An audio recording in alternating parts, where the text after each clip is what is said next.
Hey guys, and welcome to week 3 of your online school. I hope that you are slowly but surely getting into a routine of online learning.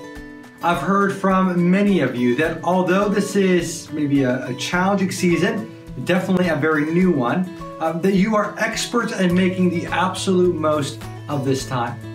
I saw that Jordan is building Legos. That is pretty epic.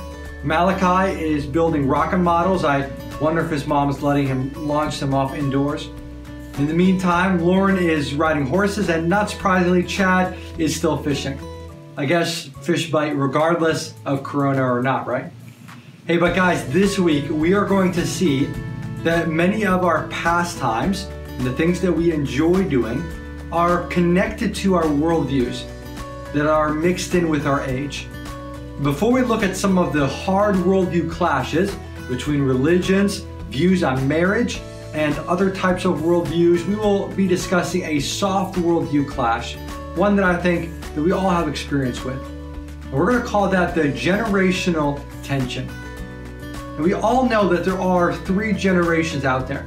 Roughly you, your parents, and your grandparents' age groups. We all know that these 3 groups are different. Have you ever tried to explain how an iPhone works to a grandparent?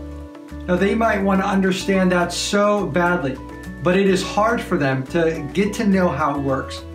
These iPhones are built with a totally different type of brain, a different type of worldview in mind.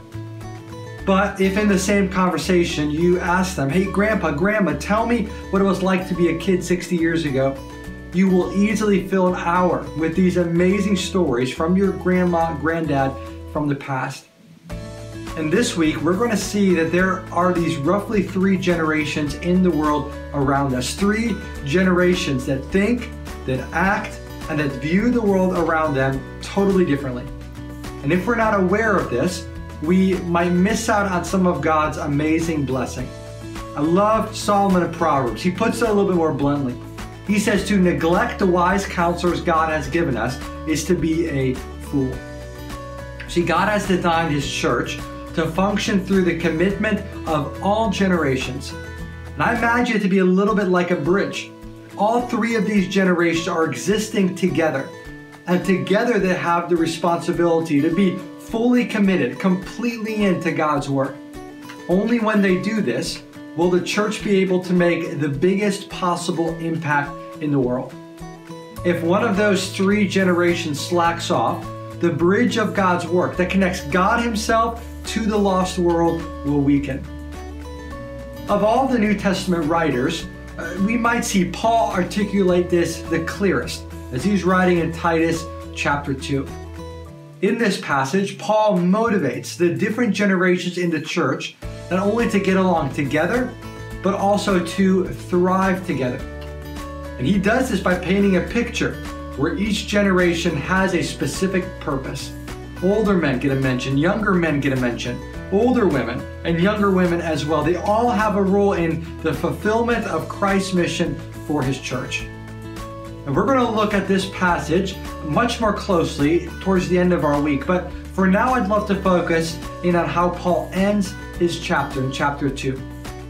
He does this by arguing that all 3 of these generations have some big things in common. And so before we look at the differences this week, let's talk about the similarities in Titus chapter 2, verse 11 through 14. After talking about these general differences and the different roles that each person has in God's kingdom, Paul writes the following. Read along with me on the screen. For by the grace of God has appeared, bringing salvation for all people, training us to renounce ungodliness and worldly passions, and to live self-controlled, upright, and godly lives in the present age.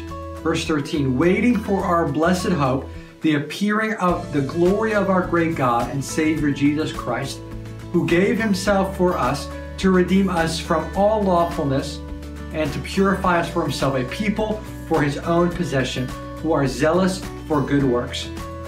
Did you catch those pronouns there? It is not them or they, no, or me or I. No, it is we and us. Paul is pointing to 4 things that all people, regardless of generation, have in common if they are believers. The first one we see in verse 11. we read there that we all have access to God's grace. Jesus dying on the cross was given to all people, no matter of their skin color, their gifting, their language, their culture, or even their generation.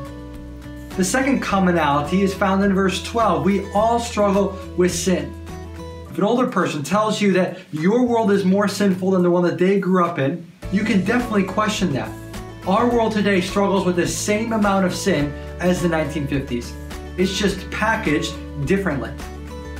Thirdly, we need to work to live godly lives in the present age, as seen in verse 12. We, our parents, and our grandparents alike need to work hard to live in line with God's Word.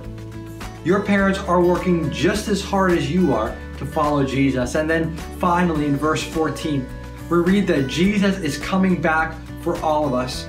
We have in common that we are all God's people, no matter what the generation is that God has placed us in. So let's wrap this up. According to Paul, Grandpa Joe, little baby Isaac have all these things in common. First, we are given God's grace. Second, we live in a sinful world. Third, we need to put serious effort into growing spiritually. And then lastly, we are all God's people from now unto eternity.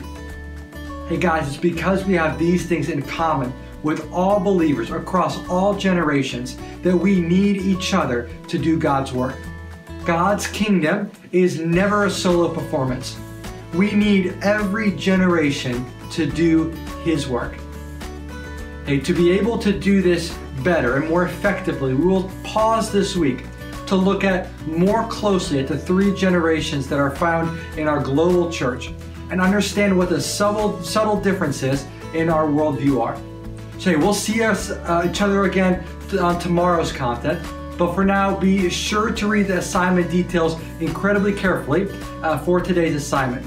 As always, I'm cheering you on, I'm praying for you, and I'm glad to help in any way possible.